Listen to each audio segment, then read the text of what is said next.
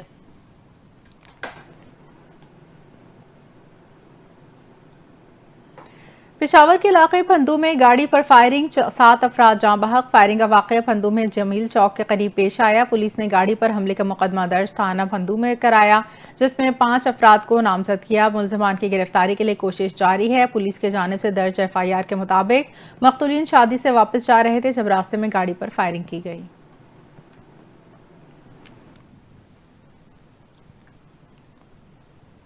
Catholic مسیحوں کے روحانی پیشوا پوپ فرانسس کی تدفین کر دی گئی ہے۔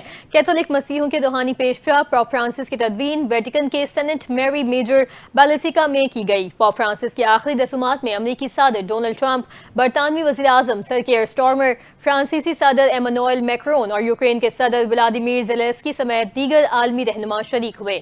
88 سالہ پوپ فرانسس 21 اپریل کو اسٹروک اور دل کا دورہ پڑنے سے انتقال کر گئے تھے۔